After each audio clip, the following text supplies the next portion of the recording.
भिक्षा मांगती हैं, हमारे पति के प्राणों को छोड़ दीजिए जिससे हमारा सुहाग नष्ट न हो जाए।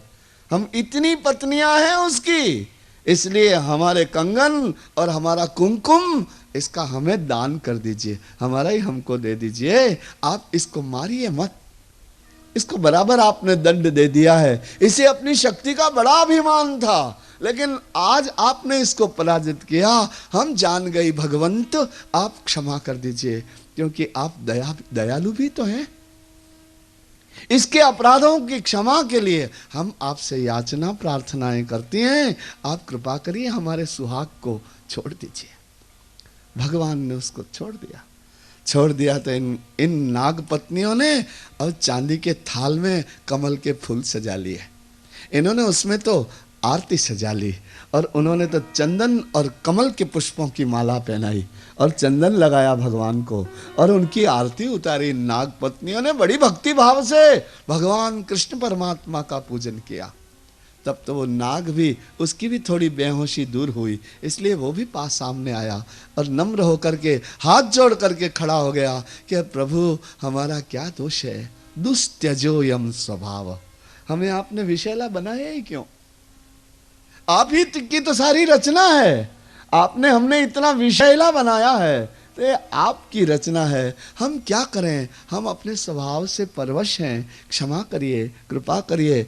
भगवान ने कहा कि देख ये वृंदावन है न कालिए नाग, ये मेरी लीला भूमि है, तुझे अब यहाँ नहीं रहना चाहिए, क्योंकि यहाँ मेरे ग्वाल बाल गायें वत्स सारे के सारे रहते हैं, और तेरे रहने से जल विषैला हो जाता है, इसलिए तू यहाँ से चला जा, मेरी इस लीला भूमि में मत रह।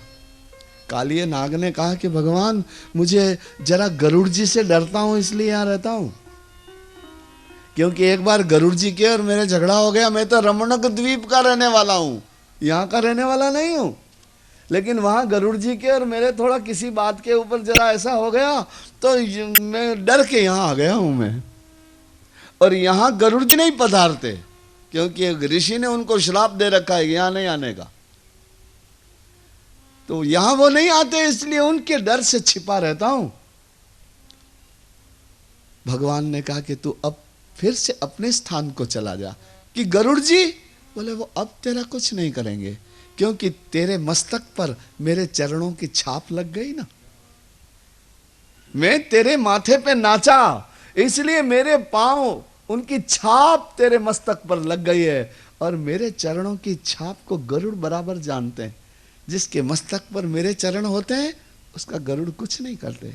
इस तरह भगवान ने उस काली नाग का उसको मारा नहीं है। देखिए आप, आश्चर्य की बात यह है कि उसे काली नाग को नियंत्रित किया है, मारा नहीं, उसको उसके स्थान पर भेज दिया है, उसे मारा नहीं है, उसका उद्धार नहीं किया। दूसरे सारे असुरों का जैसे उद्धार किया है वैसे उनका उद्धार नहीं किया। कारण जानते हैं?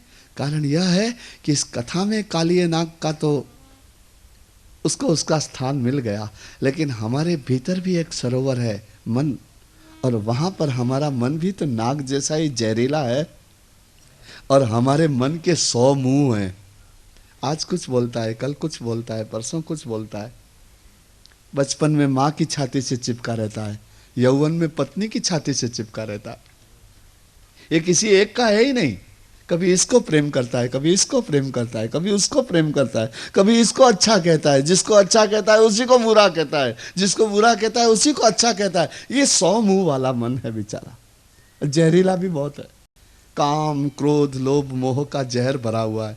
जब तक इस मन पर हरि नहीं नाचेंगे तब तक ये सीधा नहीं होगा। इसको सम और सरल और नम्र बनाने के लिए कृष्ण परमात्मा को अपने हृदय में लाना पड़ेगा। उसके गीतों को सुनिए, गाइए, उसकी भक्ति का आचरण करिए, क्योंकि उसके बिना तुम बिल्कुल फीके हो। एक संत कहते हैं, सुमिरन कर ले मेरे मना, तू सुमिरन कर ले मेरे मना, तू सुमिरन कर ले मेरे मना। है? एक संत है, वो अपने मन को कहते हैं, ए मेरे मन सुमिरन कर ले मेरे मना, तू सुमिरन कर ले मेरे मना।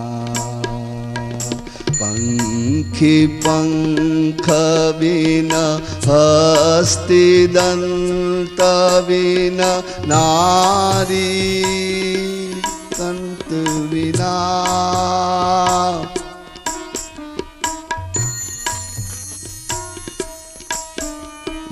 पंखी पंख बिना हस्ति दंत बिना नारी कंत बिना।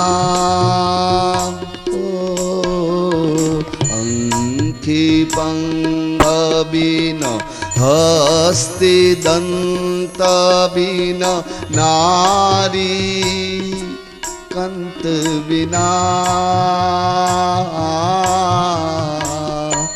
जैसे तरुवर फल विनुहीना,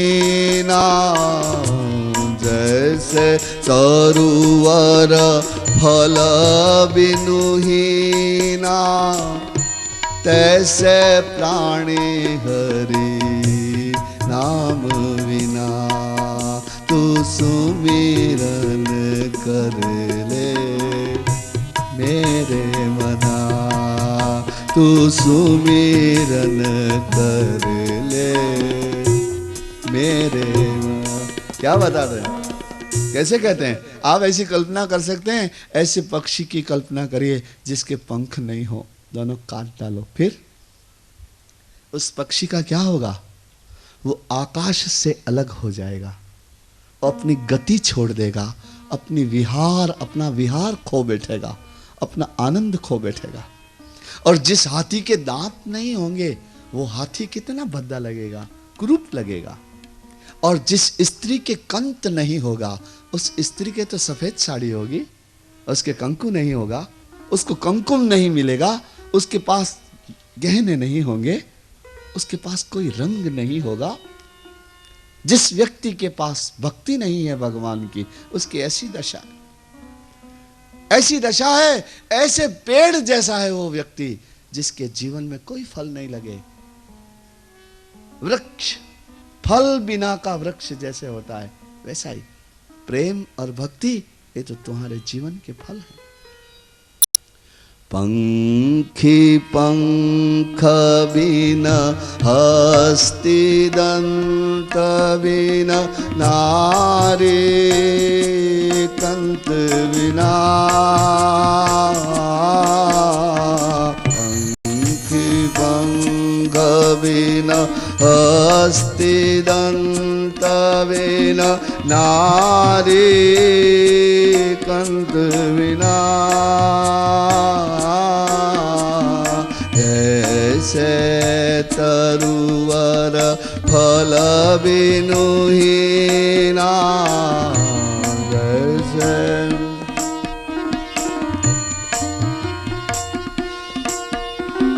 जैसे तरुवर फल विनुहीना, वैसे प्राणी हरि नाम बिना। तू सुमिरन कर ले मेरे मना, तू सुमिरन कर ले।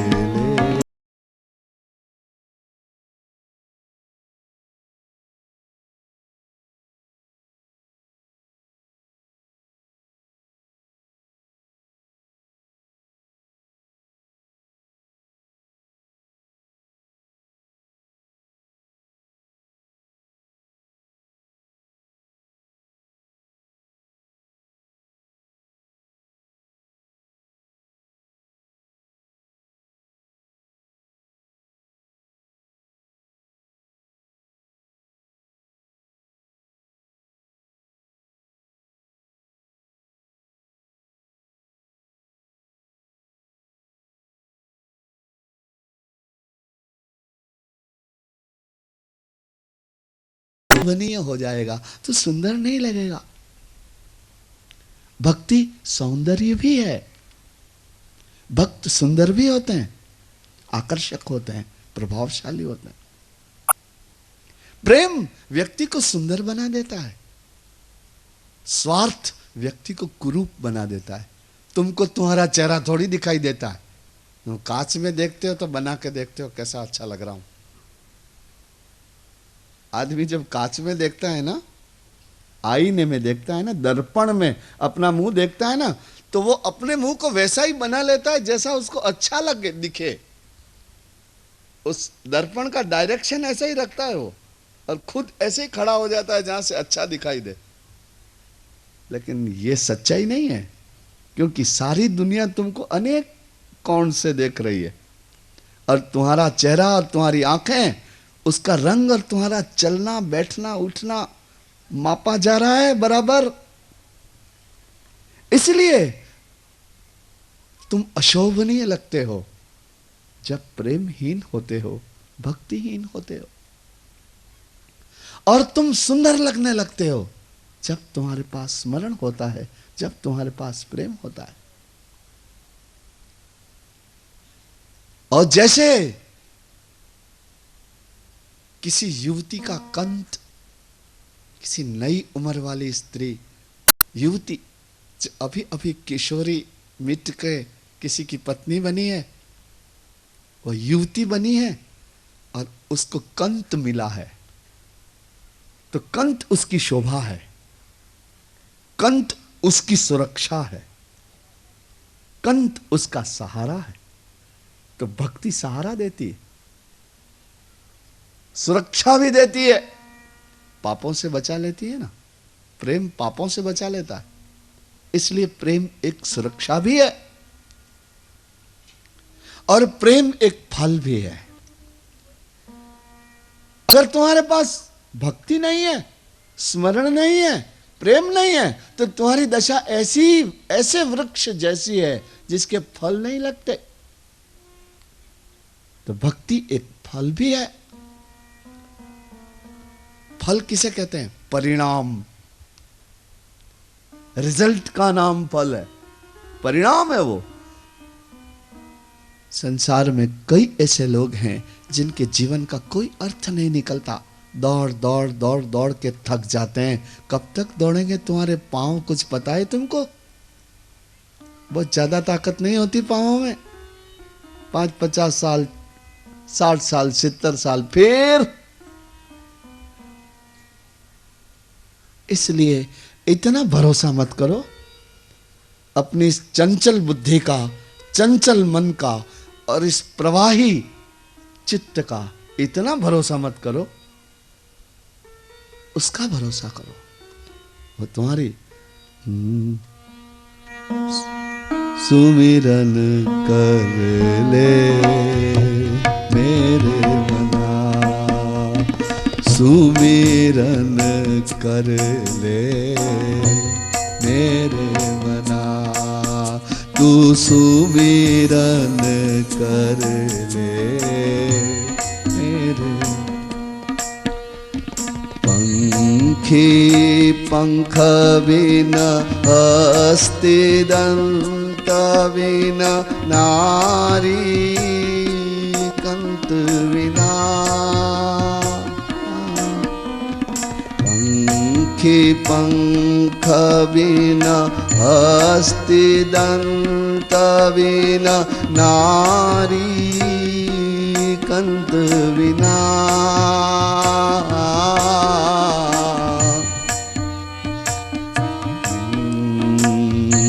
जैसे तरुवर फल बिनु हीना,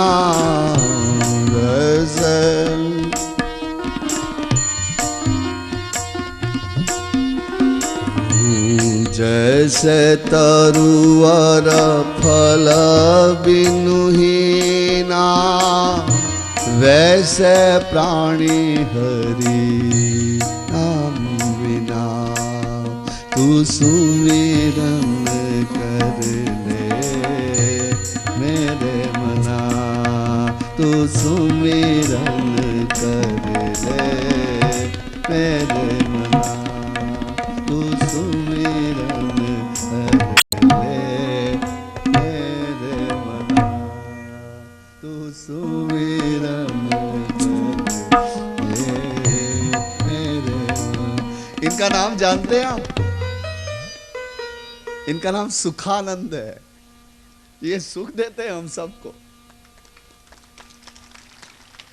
बड़े देखिए, विद्या जो होती है ना, ऐसे नहीं मिलती, भाग्य से मिलती है। आयु कर्म च वित्तं च विद्या निधनमेव च पंचैतान्यपि सृज्यन्ते गर्भस्थस्यैव देहिनः। आयुष्य, कर्म शक्ति, विद्या, धन और मरण, ये 5 चीजें जब यह जीव मां के गर्भ में होता है तब लिख दी जाती हैं। तो विद्या रास्ते नहीं पड़ती, सबको नहीं आती। ये गांधर्व विद्या कहते हैं इसको। गंधर्वों के पास है ये विद्या, सरस्वती के पास है, नारद के पास है। तो ये लोग तो बड़े पूजनीय होते हैं। विद्यावान तो हमेशा ही पूजनीय होता है। विद्या धनम सर्वधनम प्रधानम, वो प्रधान धन है। ये आपको कुछ नहीं चाहिए। आप अपना वाद्य लेकर के दुनिया के किसी भी कोने में चले जाइए, वहां आपका पोषण है ही है। और धनवान घर पे बटुआ भूल जाएगा तो मुश्किल में पड़ जाएगा, लेकिन आप बटुआ भूल जाएंगे तो कोई चिंता नहीं, आपका धन तो आपके भीतर ही है। इसलिए विद्या धन ऐसा होता है। तो नारायण धेनुकासुर का, इस काली नाग का उद्धार किया भगवान ने। इसे मार नहीं डाला, मन मारना नहीं पड़ता, उसे नियंत्रण में करना पड़ता है। इसलिए दूसरे असुरों का तो उद्धार किया है, लेकिन काली नाग को नाथा है, उसे सम किया है, उसे सीधा बना दिया उसको। तो मन मारा नहीं जाता, उसे सीधा बनाया जाता। मन तो मरता ही नहीं। बोलिए एक बार प्रेम से, बाल कृष्ण लाल की धारे गवा। कुंज में विराजे घनश्याम राधे राधे। कुंज में विराजे घनश्याम राधे राधे। कुंज में विराजे श्याम राधे राधे। कुंज में विराजे श्याम राधे राधे। कुंज में विराजे श्याम राधे राधे। में विराजे श्याम राधे राधे। श्याम राधे राधे घनश्याम राधे राधे। श्याम राधे राधे घनश्याम राधे राधे। श्याम राधे राधे घनश्याम राधे राधे। श्याम राधे राधे घनश्याम राधे राधे। श्याम राधे राधे घनश्याम राधे राधे। श्याम राधे राधे घनश्याम राधे राधे। ओ श्याम राधे राधे घनश्याम राधे राधे। श्याम राधे राधे घनश्याम राधे राधे। श्याम राधे राधे घनश्याम राधे राधे। श्याम राधे राधे घनश्याम राधे राधे। कुंज में विराजे श्याम राधे राधे। में विराजे श्याम राधे राधे। कुंज में विराजे घनश्याम राधे राधे। कुंज में विराजे घनश्याम राधे राधे। श्याम राधे राधे घनश्याम राधे राधे। श्याम राधे राधे घनश्याम राधे राधे। श्याम राधे राधे घनश्याम राधे राधे। श्याम राधे राधे घनश्याम राधे राधे श्याम राधे राधे श्याम राधे राधे घनश्याम राधे राधे ओ श्याम राधे राधे घनश्याम राधे राधे राधे राधे घनश्याम राधे राधे श्याम राधे राधे श्याम राधे राधे राधे राधे घनश्याम राधे राधे कुंज में विराजे श्याम राधे राधे श्याम में विराजे श्याम राधे राधे श्याम राधे राधे घनश्याम राधे राधे श्याम राधे राधे घनश्याम राधे राधे श्याम राधे राधे श्याम राधे राधे राधे राधे घनश्याम राधे राधे श्याम राधे राधे श्याम राधे राधे श्याम राधे राधे घनश्याम राधे राधे श्याम राधे राधे घनश्याम राधे राधे राधे राधे घनश्याम राधे राधे श्याम राधे राधे घनश्याम राधे राधे श्याम राधे राधे घनश्याम राधे राधे श्याम राधे राधे घनश्याम राधे राधे राधे राधे घनश्याम राधे राधे श्याम राधे राधे घनश्याम राधे राधे राधे राधे घनश्याम राधे राधे में विराजे श्याम राधे राधे में विराजे श्याम राधे राधे कुंज में विराजे घनश्याम राधे राधे में विराजे घनश्याम राधे राधे कुंज में विराजे श्याम राधे राधे में विराजे श्याम राधे राधे श्याम राधे राधे घनश्याम राधे राधे श्याम राधे राधे घनश्याम राधे राधे हरि श्याम राधे राधे घनश्याम राधे राधे राधे राधे घनश्याम राधे राधे हरि श्याम राधे राधे घनश्याम राधे राधे राधे राधे घनश्याम राधे राधे श्याम राधे राधे घनश्याम राधे राधे राधे राधे घनश्याम राधे राधे ओ श्याम राधे राधे घनश्याम राधे राधे श्याम राधे राधे घनश्याम राधे राधे कुंज में विराजे श्याम राधे राधे कुंज में विराजे घनश्याम राधे राधे श्याम राधे राधे घनश्याम राधे राधे श्याम राधे राधे घनश्याम राधे राधे श्याम राधे राधे घनश्याम राधे राधे श्याम राधे राधे घनश्याम राधे राधे श्याम राधे राधे श्याम राधे राधे घनश्याम राधे राधे श्याम राधे राधे घनश्याम राधे राधे श्याम राधे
श्याम राधे राधे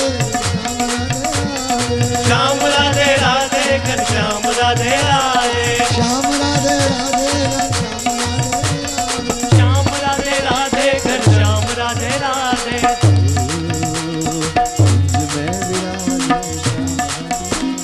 कुंज में विराजे श्याम राधे राधे बाल कृष्ण लाल की। हाँ। ओ रघुपति राघव राजा राम पतित पावन सीता रघुपति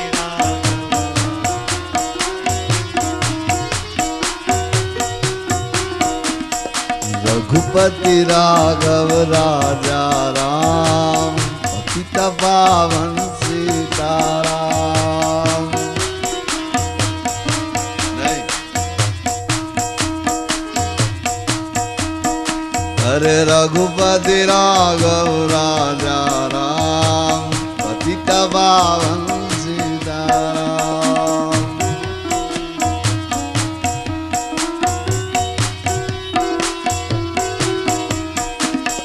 जय रघुनंदन जय सिया राम जानकी वल्लभ सीता राम। जय रघुनंदन जय सिया राम जानकी वल्लभ सीता राम। रघुपति राघव राजा राम पतित पावन सीताराम। रघुपति राघव राजा राम पतित पावन सीताराम। जय जय रघुनंदन जय सिया राम जानकी वल्लभ सीता राम। जय रघुनंदन जय सिया राम जानकी वल्लभ सीताराम। जय रघुपति राघव राजा राम पतित पावन सीताराम। रघुपति राघव राजा राम पतित पावन सीताराम। ओ रघुपति राघव राजा राम पतित पावन सीताराम। रघुपति राघव राजा राम पतित पावन सीताराम। जय रघुनंदन जय सिया राम जानकी वल्लभ सीताराम। जय रघुनंदन जय सिया राम जानकी वल्लभ सीताराम। जय जय रघुनंदन जय सिया राम जानकी वल्लभ सीताराम। रघुनंदन जय सिया राम जानकी वल्लभ सीताराम। रघुपति राघव राजा राम पतित पावन सीताराम। रघुपति राघव राजा राम पतित पावन सीताराम। रघुपति राघव राजा राम पतित पावन सीताराम। बोला रघुपति राघव राजा राम पतित पावन सीताराम। और जय रघुनंदन जय सिया राम जानकी वल्लभ सीताराम। रघुनंदन जय सिया राम जानकी वल्लभ सीताराम। और जय रघुनंदन जय सिया राम जानकी वल्लभ सीताराम। जय रघुनंदन जय सिया राम जानकी वल्लभ सीताराम। जय रघुनंदन जय सिया राम जानकी वल्लभ सीताराम। रघुनंदन जय सिया राम जानकी वल्लभ सीताराम। रघुपति राघव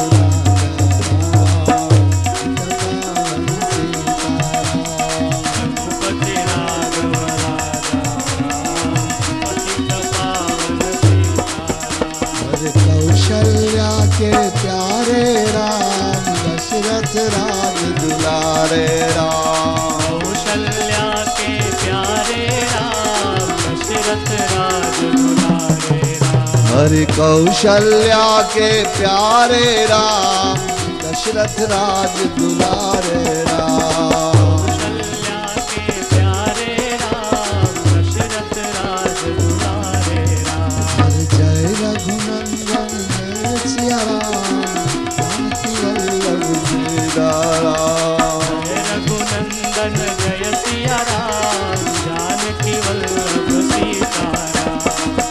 राम जय राम जय जय राम, राम जय राम जय जय राम। श्री राम जय राम जय जय राम, श्री राम जय राम जय जय राम। श्री राम जय राम जय जय राम, राम जय राम श्री राम जय राम जय जय राम, श्री राम जय राम जय जय राम। जय रघुनंदन जय सिया राम, जानकी वल्लभ सीता राम। जय रघुनंदन जय सिया राम, जानकी वल्लभ सीता राम। जय रघुनंदन जय सिया राम, जानकी वल्लभ सीता राम। रघुनंदन जय सिया राम, जानकी वल्लभ सीता राम। ओ रघुपति राघव राजा राम, पतित पावन सीताराम। पति राघव राजा राम, पतित पावन सीता राम। रघुपति राघव राजा राम,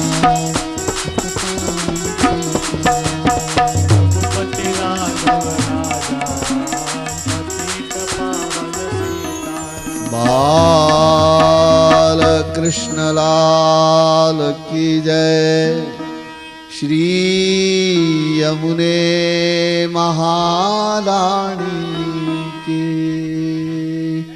जय हो।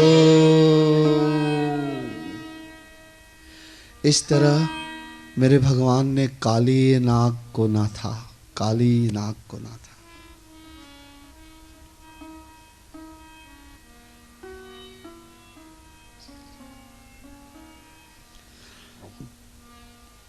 भगवान नाग पत्नियों के द्वारा सुपूजित जब पुनः पधारे किनारे पर, तो नंद यशोदा गोप ग्वालों ने उन्हें हृदय से लगा लिया, अपने प्रेम के आंसुओं से उनका अभिषेक कर दिया। जैसे किसी मृत शरीर में पुनः प्राण आए हों, वैसे व्रजवासियों को पुनः कृष्ण प्राप्त हुए। उसके बाद ग्रीष्म ऋतु, वर्षा ऋतु का वर्णन है श्रीमद् भागवत के अध्याय 18वें अध्याय में, 10वें स्कंद के इन अध्यायों में। फिर एक प्रलंबासुर के उद्धार की कथा है, प्रलंबासुर, उसके उद्धार की कथा है। उसका भगवान ने उद्धार किया, प्रलंबासुर का उद्धार किया। ये गोपियां हैं ना, इनके हृदय में रहने लग गए भगवान। इन गोपियों की बड़ी बड़ी आंखों में, इन गोपियों के कानों में, इन गोपियों के रोम रोम में एक कृष्ण परमात्मा बस गए। इतना प्रेम करने लगी गोपियां कृष्ण परमात्मा को,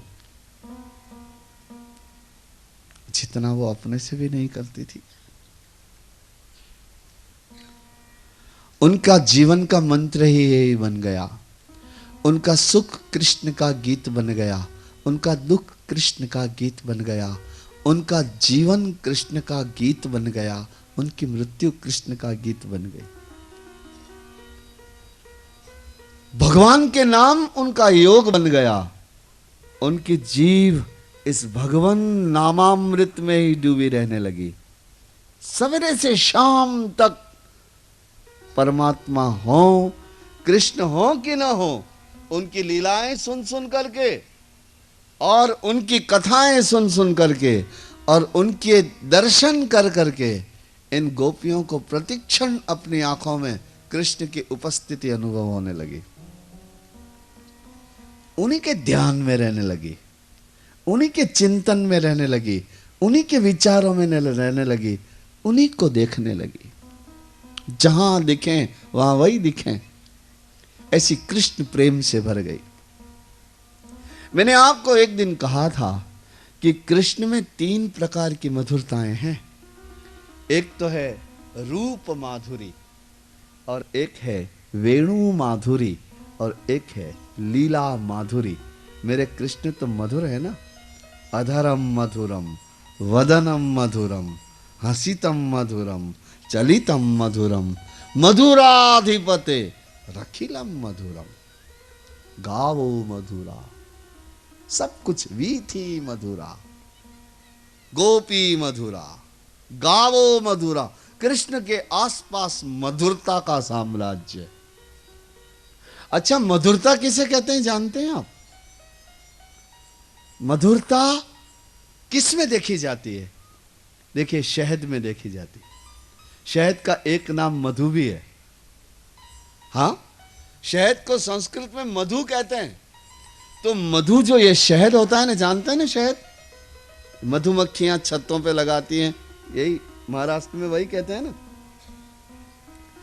तो मधुमक्खियां छतों पे लगाती हैं, और वो होता क्या है, तत्व क्या है? वो अनेक फूलों में से निकला हुआ रस होता है, मधुर रस। उसे इकट्ठा करते हैं, वो उसे मधुरता, उसे मधु कहते हैं। तो देखो, ये जो मधु होता है ना, इसमें 2 बातें होती हैं। एक तो बड़ा मीठा लगता है खाने में, खा के तो देखा ही होगा ना कभी कभी। और देखो, एक बात और कह देता हूं, जिसने नहीं खाया हो ना, वो शाम की कथा में खा के आए तो पता लगे ना।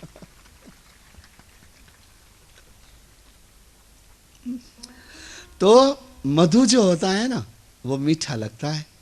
इतना तो आप भी जानते हैं, लेकिन एक बात आप नहीं जानते कि अगर एक कटोरी भर के पी जाओ ना, तो उसमें नशा भी होता है। ये आपको पता नहीं होगा, गुप्त बातें हैं ये, तो कैसे पता लगेगी?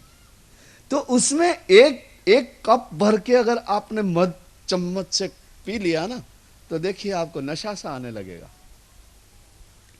क्योंकि उसमें नशा भी होता है। तो मधु कितने के क्या परिणाम निकले? एक तो बड़ा मीठा होता है, और दूसरा उसमें एक नशा होता है। और नशा आप जानते हैं, नशा क्या करता है? नशा तुमको, तुम जहां हो वहां से अलग दिशा में ले जाता है, और अलग भावनाओं में ले जाता है, और अलग विचारों में ले जाता है, और एक अलग अनुभूति में ले जाता है। यही तो नशा करता है। तो ये जो कृष्ण है ना, इनमें 3 नशे हैं। एक तो रूप माधुरी, इनका रूप देखने में बड़ा मीठा है, और एक बार अगर उसके रूप को देख लिया तो उस रूप का नशा चढ़ जाता है व्यक्ति को। एक तो कृष्ण में रूप माधुरी है, और एक मेरे कृष्ण में वेणु माधुरी है। उनकी वंशरी देखने में भी बड़ी प्यारी है, और सुनने में तो नशा आ जाता है उसका। और एक है लीला माधुरी, वो जो कुछ करते हैं वो इतना मीठा होता है, इतना मधुर होता है कि उसको याद कर करके भी नशा आने लगता है। तो ये 3 प्रकार की मधुरताएं मेरे श्री कृष्ण में है। रूप माधुरी, लीला माधुरी और वेणु माधुरी। तो अच्छा, एक बात आपसे और कहें, जिसका चित्त अत्यंत शुद्ध होता है, उसी के ऊपर रूप का प्रभाव पड़ता है, उसी के ऊपर लीला का प्रभाव पड़ता है, कृष्ण लीला का, कृष्ण स्वरूप का। और कृष्ण की वेणु का। तो ये गोपियां जो है ना, कृष्ण प्रेम से भर गई, कृष्ण के रूप माधुरी में, लीला माधुरी में, वीणा माधुरी में डूब गई। अब ये अपने घरों में रहती, सवेरे प्रातः काल ये अब तैयार हो जाती, अपने द्वार को धो देती, अपने द्वार को कुमकुम अक्षत फूलों और दीप मालिकाओं से भर देती, मंगल स्नान करती, और समय के अनुसार अपने घर के आंगन में खड़ी हो जाती। घर के मुख्य द्वार के आगे का आंगन होता है ना, वहां खड़ी हो जाती। इनके हाथों में फूल और आरती सजी रहती, और ये कृष्ण कब गाय लेके निकलते हैं मुरली बजाते हुए, उसकी प्रतीक्षा करती। सारे वृंदावन के एक एक घर के बाहर गोपियां अपने हाथों में आरती सजी हुई, पुष्प लिए हुए, अक्षत लिए हुए, और प्रभु के पधारने की प्रतीक्षा करते। भगवान जब अनंत अनंत मंगलमयी और कल्याणमयी गायों को लेकर के पधारते, पीछे पीछे मुरली वादन करते करते, गोप ग्वाल बलिहारी बलिहारी करते, जय जयकार करते, ऐसे कृष्ण परमात्मा के रूप का दर्शन करती है गोपियां, अपनी आंखों से रूप माधुरी को पी जाती। भगवान के रूप को आंखों से पीती। तो रूप कैसा था भगवान का? मीठा, पीने में प्यारा लगता, आंखों को बहुत प्यारा लगता। इतना ही नहीं, आंखों में नशा भी आ जाता और भीतर नशा भी आ जाता। इतना सौंदर्य था कृष्ण में। उसका दर्शन करती, पुष्पों की वर्षा करती, और नंद नंदन कृष्णचंद्र की आरती उतारती बड़े प्रेम से। और भगवान गाय चराने के लिए जाते। दिन भर प्रातः काल जो दर्शन किया था उसे ही अपनी इन पुतलियों में देखा करती। देखो, भगवान को बिठाने के लिए ये दोनों आंखों के जो काले काली पुतलियां हैं ना, ये बहुत अच्छी जगह है, यहीं रखना चाहिए उनको। यही उनके बैठने का उत्तम सिंहासन है। सबसे पहले तुम भगवान से यही मिलन कर पाओगे। मैं आपको इसका एक दृष्टांत बताता हूं। एक कवि ने लिखा है,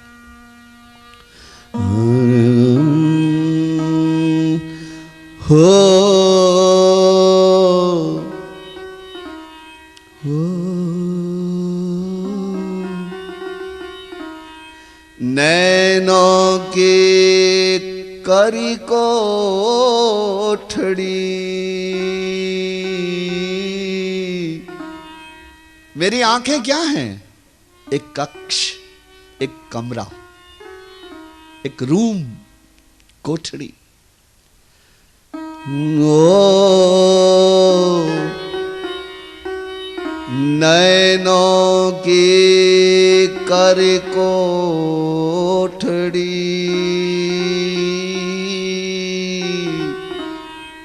अपुतली पलंग बिछाए। पुतलियां आकी कियो, पलंगड़ी समझ लो आने। नैनों की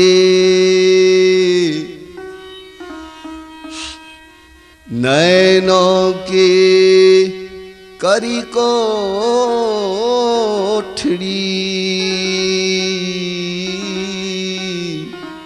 अपुतली पलंग बिछाए, पलकों की चिक डार के, पिय को लियो रिझाए, पिय को लियो रिझाए। देखिए, बड़ा कोमल और बड़ा श्रृंगार से भरा हुआ भक्ति का उदाहरण है। अब देखिए, कोई प्रियतमा हो ना, कोई युवती हो ना, अगर उसका प्रियतम उससे रूठ जाए तो वो क्या करे? वो अपने प्रियतम को रिझाने का प्रयत्न करे। लेकिन उसको रिझाने के लिए उस प्रियतमा को, प्रिया को क्या चाहिए? उस प्रिया को चाहिए एक निर्जन कक्ष और एक पलंग चाहिए, और उस कक्ष के द्वार पर पर्दा भी चाहिए। तो कवि इस प्रियतम और प्रिया के इसी श्रृंगारिक बात को इस तरह कहता है कि मैंने मेरे भगवान को रिझाया। कैसे? नैनों की कर कोठड़ी,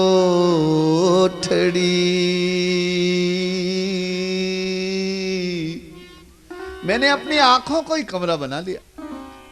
अब पुतली पलंगा बिछाए, मैंने इन काली काली पुतलियों के पलंग बना लिए और पलकों की चिकदारी के, और मैंने इन पलकों के पर्दे बना लिए। अपिय कोलियो रिझाए, मेरा प्रियतम रीझ गया मुझ पर। मैं क्या प्यार करूं उससे, वो मुझे प्यार करने लग गया, क्योंकि आसक्त हो गया, रीझ गया, मेरे सौंदर्य से प्रभावित हो गया, मेरे समर्पण के लिए उसने मेरे समर्पण को स्वीकार कर लिया उसने, और फिर मेरा हो गया। तो ये जो आंखें हैं ना, ये रूप माधुरी का पान करती हैं इन गोपियों ने, क्योंकि देखिए ये केवल कोई साधारण बात नहीं है। इसका मर्म यह है कि आपकी आंखें हमेशा सुंदरता देखना चाहती, और वेद व्यास के मंत्र आपको ये कह रहे हैं कि आपकी आंखें गोपियां हैं। गोपियां यानी कोई युवतियां नहीं, आपकी आंखें ही गोपियां हैं। अब इन आंखों को सुंदरता देखने की जो इच्छा है, और ये आंखें ऐसी सुंदरता चाहती हैं जिस सुंदरता से कभी तृप्त न हो जाएं। तो ऐसी सुंदरता कृष्ण के रूप में है, ये निरंतर उसका पान करती रहें।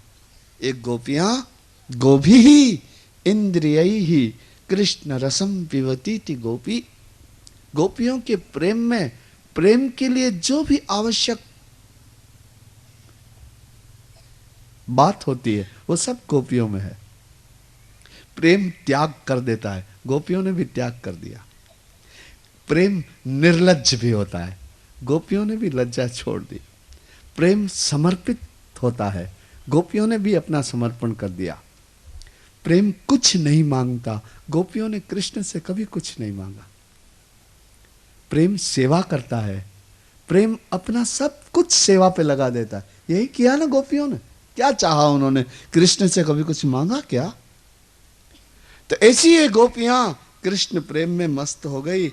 और एक दिन नारायण क्या हुआ कि ये गोपियां नित्य, जैसे प्रातः काल आपको बताया ना, प्रातः काल ये आरती लेकर के और पुष्प लेकर के और भगवान गाय चराने जाते, अपने द्वार पर खड़ी होकर पुष्पों की अक्षत की वर्षा करती और आरती उतारती, वैसे ही सायंकाल को कृष्ण के पधारने की प्रतीक्षा करती। और ये कृष्ण के ही गीत गाती रहती, और कृष्ण के गीत गाती और कृष्ण की मुरली के भी गीत गाती।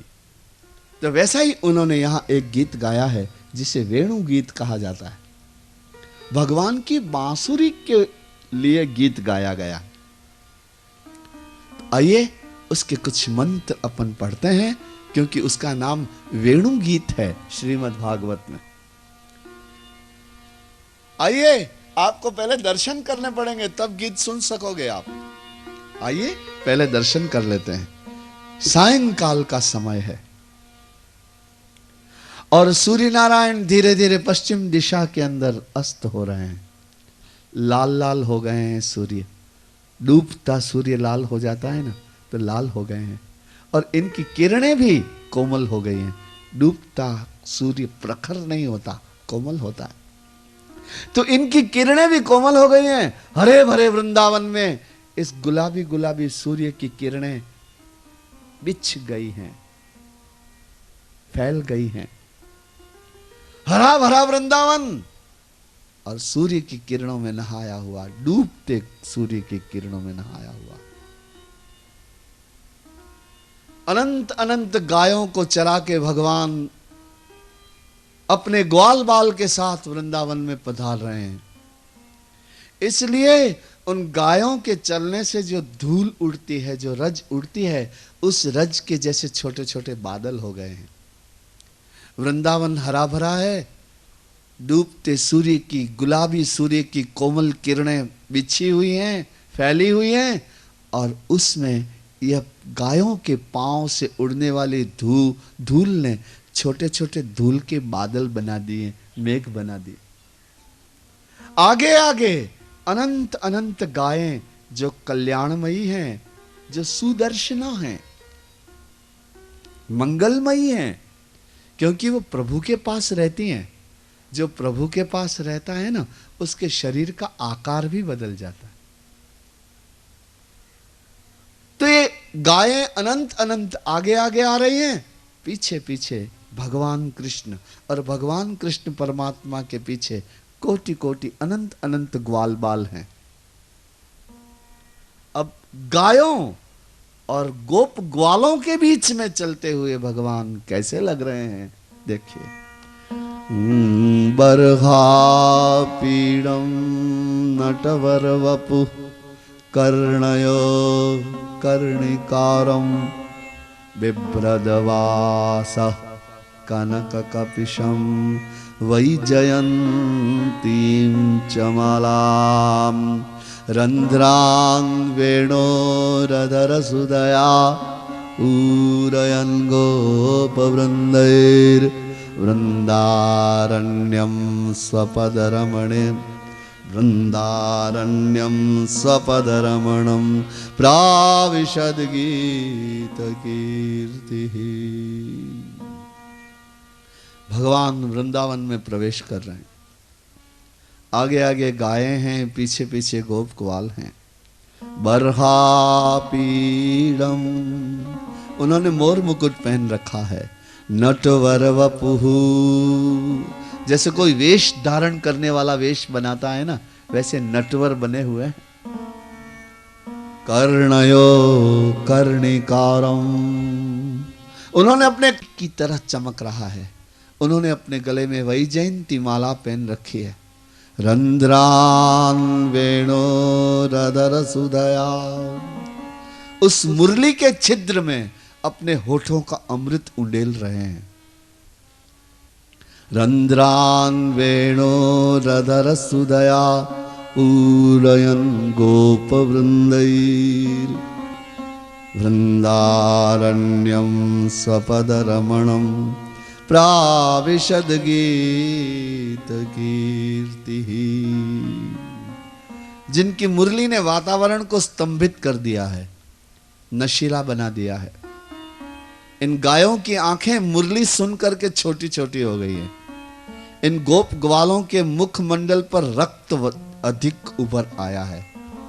उनके चेहरे पर आनंद बिछा हुआ है।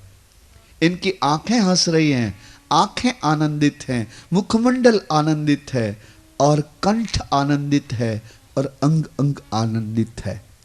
ये कृष्ण का वेणुनाद, वेणु गीत, बांसुरी सुन करके ये गोप ग्वाल आनंद से इनके कंठ में से शब्द निकलते हैं, जय हो जय हो, ओ नंद किशोर जय हो, ओ कृष्ण चंद्र जय हो, बलिहारी जय हो, बलिहारी। ऐसे उनके वेणु के गीत की कीर्ति गाई जा रही है पीछे पीछे।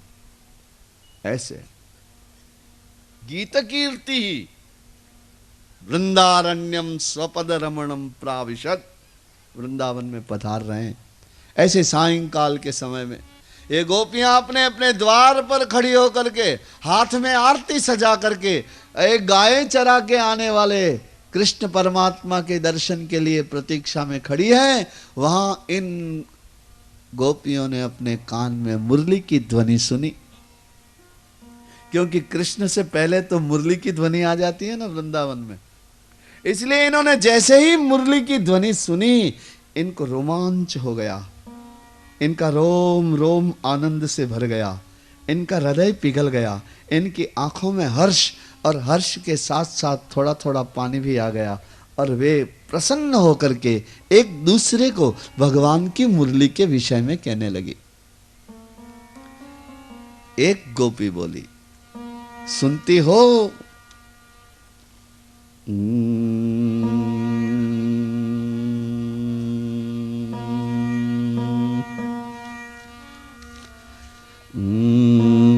अक्षन्वताम् अक्षन्वताम्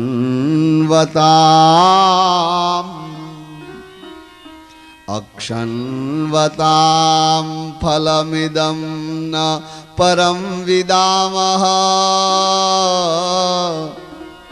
सख्य पशु ननु विवेशयतो व्यस्यै वक्रं व्रजेश सुतयो रनुवेणुजुष्टं यैर्वान्निपीतमनुरक्तकटाक्षमोक्षम् अक्षन्वताम्।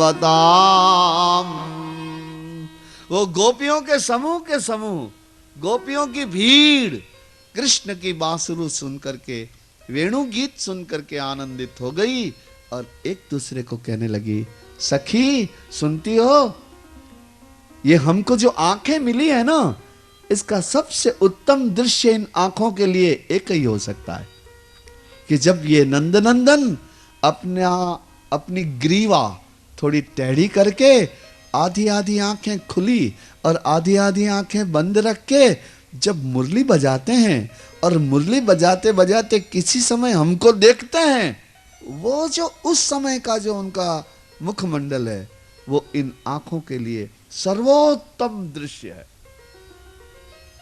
क्योंकि यूं तो नंदनंदन बड़े सुंदर हैं, लेकिन मुरली बजाते समय और ज्यादा सुंदर हो जाते हैं और उस समय उनका सारा अस्तित्व उनके गीत में रहता है।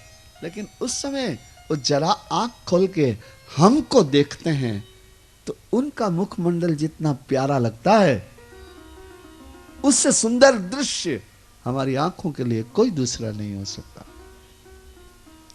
दूसरी गोपी बोली, गोप्यः किमाचरदयं कुशलं स्म वेणुर् दामोदरा धरसुधामपि गोपिकानाम् भुङ्क्ते स्वयं यदवशिष्ट रसं हृदिन्यो ऋष्यत्वचोश्रु मुमुचुः तरवो यथार्या। अरे हमसे तो यह मुरली ज्यादा भाग्यशाली है, गोपियां कहने लगी, क्योंकि भगवान के इस अधर की सुधा तो हमको मिलनी चाहिए ना, भगवान का अधरामृत हमको मिलना चाहिए, क्योंकि हमको उनको कितना प्रेम करती हैं। लेकिन ये मुरली तो बांस की बनी हुई है, ये क्या प्रेम करती होगी? हम जिंदी हैं, हमें अपनी धड़कनों में कृष्ण को रखती हैं, अपनी आंखों में कृष्ण को रखती हैं, अपने हृदय में कृष्ण को रखते हैं और क्षण क्षण उनके लिए पागल रहती हैं।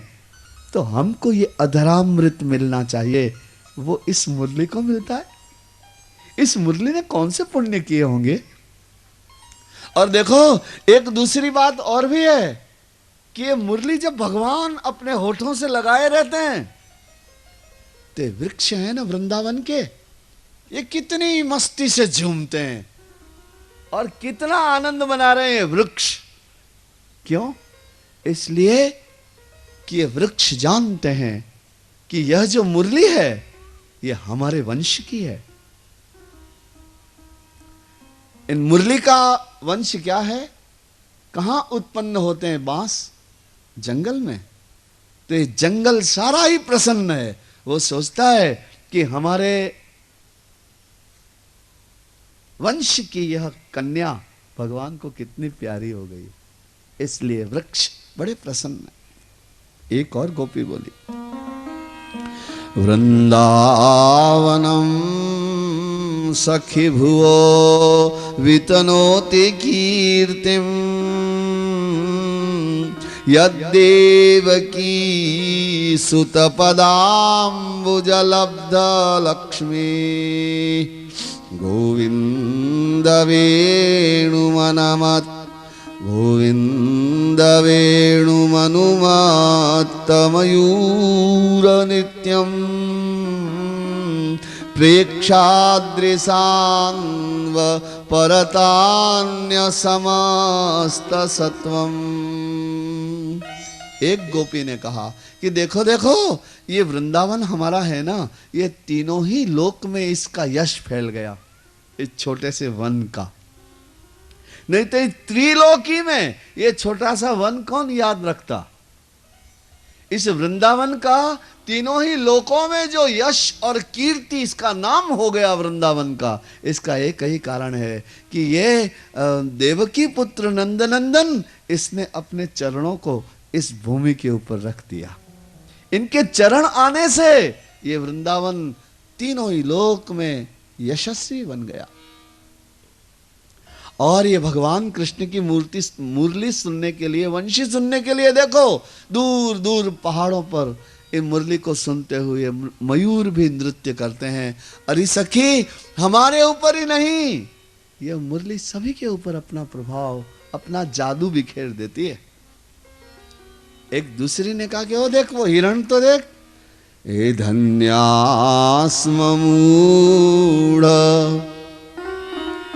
धन्यास्म मूढ़ मतयोपि हिरण्ययिता यानन्दनन्दनमुपात्त विचित्रवेशम् आकर्ण्यवेणुरणितं सह कृष्ण सारा पूजां दधुर्विरचितां प्रणयावलोकैः। एक गोपी ने कहा कि वो देख, वो हिरण और वो मृग और हिरण और हिरणिया अपने कृष्ण सार, अपने पतियों के साथ वो हिरणियों का टोला इकट्ठा हो गया। जैसे हम गोपियां कृष्ण के लिए पागल हैं, वो हिरणियां भी कृष्ण की मुरली सुनने को पागल। अरे धन्य है मूढ़ मतयोपि हिरण्ययिता, ये तो पशु हैं, इनको कहां बुद्धि है। हम तो और बुद्धि वाली हैं, मनुष्य हैं, इसलिए हम तो इस प्रेम को और इस मुरली के स्वाद को समझती हैं। लेकिन ये मूढ़मती हिरण और इनकी पत्नियां देखो कैसे खड़े हो जाते हैं, अपनी स्वाभाविक चंचलता छोड़ करके भगवान के दर्शन करने लग जाते हैं और अपने इनकी मुरली को सुनते हैं और इनकी वंशी ध्वनि को सुन करके इन हिरणियों की आंखों में आंसू आ जाते हैं और प्रेम से देखने लगती हैं भगवान को। इनका अवलोकन ही इनकी पूजा है, इनका दर्शन ही भगवान की पूजा। ये अपनी आंखों से भगवान को देख रही हैं, ये इतना ही तो कर सकती हैं। न ये कुमकुम चढ़ा सकती हैं, न हार पहना सकती हैं, न आरती उतार सकती हैं, ये तो कुछ नहीं कर सकती। मूढ़मती पशु हैं, लेकिन फिर भी इस भगवान की वंशी ने इनके हृदय में कितना प्रेम भर दिया है कि ये अपनी स्वाभाविक चंचलता छोड़ करके एक ही जगह खड़ी होकर के आंसू भरी आंखों से कृष्ण का दर्शन कर रही हैं और मुरली सुन रही हैं। इनका देखना ही इनकी पूजा है। एक दूसरी गोपी ने कहा कि गावश्च कृष्ण मुख निर्गत वेणुगीता पीयूषमुत्त भीत कर्णपुटै विवन्द्यः शावास्नुतस्तनपयः कवलास्मतस्थुर् गोविन्दमात्मनिदृशाश्रुकला स्पृशन्त्यः। और ये गायें अपने कान को ऊंचा करके कृष्ण की मुरली का रस पीती हैं। और ये छोटे छोटे बच्चे जो दिन भर के भूखे हैं, गायों के बच्चे वत्स, ये सहज अपनी माँ का दूध पीना छोड़ करके और पानी भरी आंखों से भगवान को देखा करते हैं। और ये पक्षीगण जो है ना, ये आपस में बोलना छोड़ करके और अपने पंखों को अधिक समेट करके डालियों पर बैठ करके कृष्ण की मुरली सुना करते हैं, ऐसा लगता है कि ये पक्षी पक्षी नहीं है, ध्यान में डूबे हुए मुनिगण हैं। ये कृष्ण की बांसुरी सुन करके ये पक्षी आपस में बात करना छोड़ देते हैं और आंखें बंद करके अपने पंखों को समेट करके और भगवान की मुरली सुनते रहते हैं।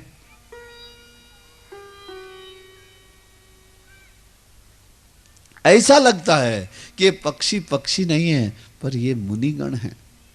नदियों का प्रवाह भी इस कृष्ण की मुरली सुन करके बदल जाता है।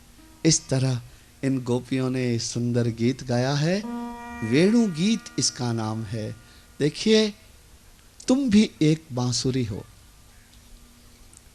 भगवान ने जो बांसुरी धारण कर रखी है, इसे तुम खाली बांस की बांसुरी मत समझना, तुम खुद भी बांसुरी हो। और तुम्हारे अंदर भी जो स्वर है ना, वो ही भर रहा है, तभी तो बज रहे हो, नहीं तो कैसे बजोगे। ये जो कृष्ण की मुरली का जो गीत है, वंशी गीत, वेणु गीत, ये वस्तुतः नाद ब्रह्म है।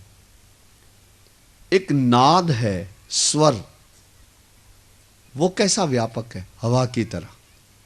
जितने शरीर हैं उस सब में कोई ना कोई नाद है। पक्षियों में नाद है, पशुओं भी तो बोलते हैं, तुम भी तो बोलते हो। तो अच्छा बोलो, ये बताओ अथवा सोचो अथवा अपने भीतर ढूंढो, तुम कहां से बोलते हो। ये बोलने की प्रक्रिया तुम्हारे शरीर में कहां से शुरू होती है।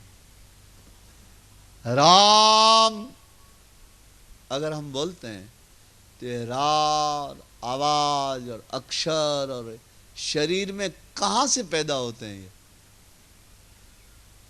कहां से पैदा होते हैं। और जहां से तुम्हारे स्वर निकलते हैं वहां कहां से आए, ये किसने रखे वहां पर। ये नाद है, इसे नाद कहते हैं और नाद ब्रह्म कहते हैं इसे। तो ये भगवान की मुरली जो है ना, वो नाद ब्रह्म है। तुम भी उसकी मुरली ही हो, तुम में भी वही बज रहा है। मैं बोल रहा हूं, मैं बोल रहा हूं, मैं गा रहा हूं, मैं गा रहा हूं, मैं गा सकता हूं, मैं गा सकता हूं, ये बराबर नहीं है।